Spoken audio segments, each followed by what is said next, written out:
Nếu anh nói anh vẫn chưa yêu là thật ra là hình như anh đang dối em.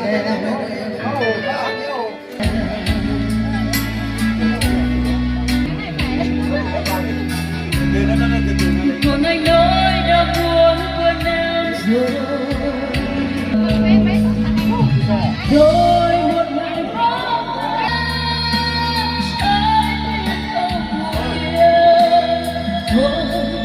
xin em hãy vừa vững những ngày mới quen nhau. Anh muốn xa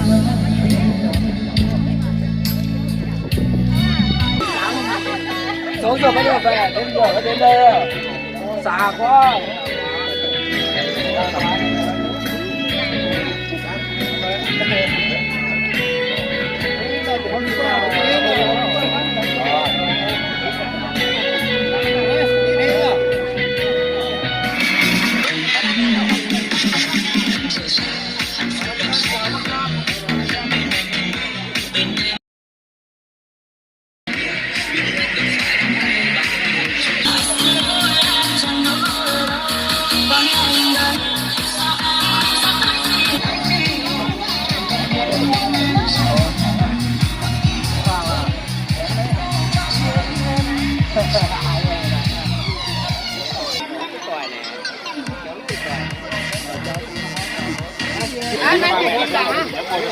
Nó bao giờ nó vẫn phải nó ăn cho mình tôi vào thờ nó phải dán ăn.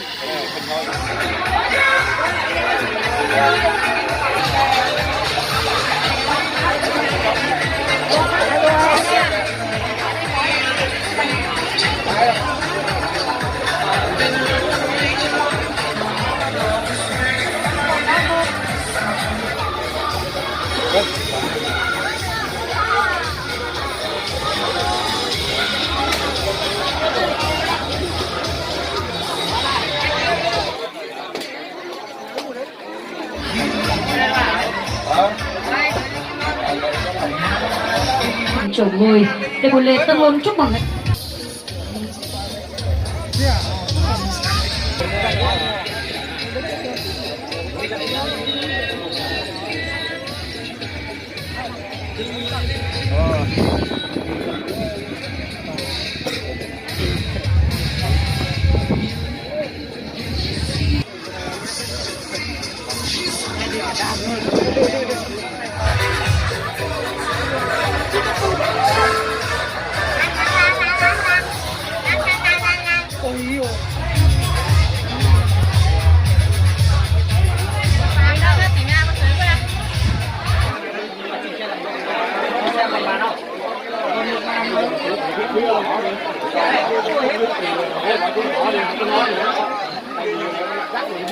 Lộc lẻ nhất trong buổi trưa ngày hôm nay.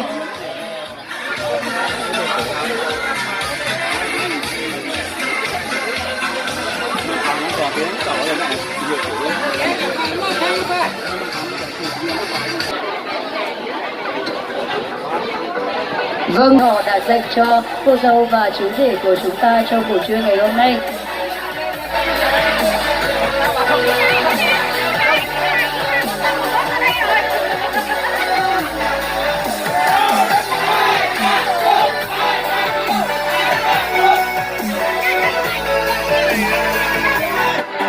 Đã mời được sự hiện diện của chú rể Minh Lộc cùng với cô dâu Thủy Mỹ, và cũng như để đáp lại tấm lòng của quý quan viên hay họ và cùng toàn thể quý vị khách quý bạn bè nam nữ gần xa của cô dâu chú rể, cho phép cô dâu và chú rể của chúng tôi cũng xin được cúi đầu chào ra mắt đến toàn thể quý vị. Xin mời cô dâu chú rể cúi đầu ạ.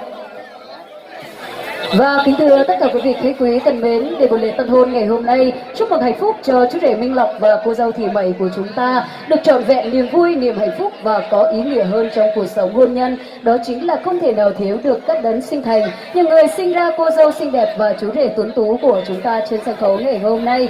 Vâng, về phía họ nhà trai, ban tổ chức xin phép được trân trọng kính mời ông Tấn Dần Kinh cùng với bà Vàng Quái Mẩy là song thân phụ mẫu của chú rể Minh Lộc trân trọng kính mời trở về sân khấu. Và được khắc chung tên trên tấm thiệp hồng ngày hôm nay đó chính là quý họ nhà gái. Ban tổ chức sẽ được trân trọng kính giới thiệu và kính mời ông Phàng Vàng Trắng cùng với bà Cháo Tá Mẩy là song thân phụ mẫu của cô dâu Thị Mẩy trân trọng kính mời quý họ nhà gái. Và là cầu nối cho ngày hạnh phúc hôm nay của đôi tân duyên đó chính là hai vị đại diện đến từ hai gia đình. Trân trọng kính mời vị đại diện đến từ quý họ nhà trai, trân trọng kính mời bác Nam. Vị đại diện đến từ quý họ nhà gái, trân trọng kính mời anh Tả.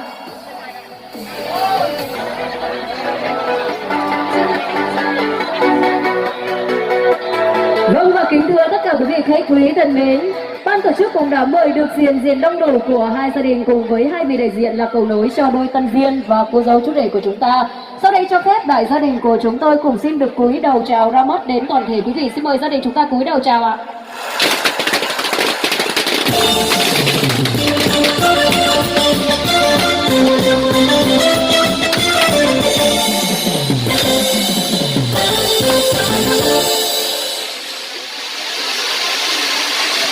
Và kính thưa tất cả quý vị khách quý thân mến, cùng như được sự đồng thuận của chính quyền địa phương, sự đồng ý của hai gia đình, thì sau đây MC Tuyên cùng xin phép được công bố buổi lễ tân hôn chúc mừng hạnh phúc cho đôi tân duyên chú rể Minh Lộc Sánh Duyên cùng với cô dâu Thị Mẩy được tổ chức bởi sự hợp tác của hai gia đình, sự đồng thuận của chính quyền địa phương cùng với dịch vụ tiệc cưới Đức Nga và âm thanh ánh sáng ban nhạc Minh Chiến. Chúng tôi xin phép được bắt đầu.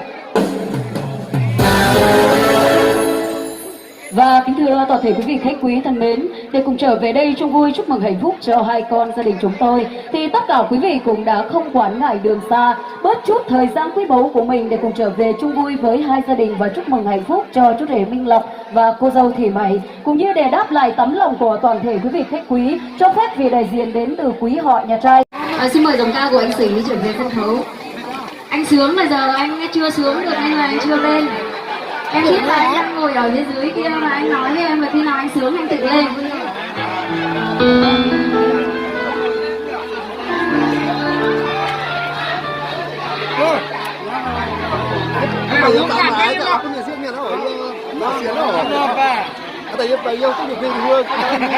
Vâng, cảm ơn anh Sĩ rất nhiều.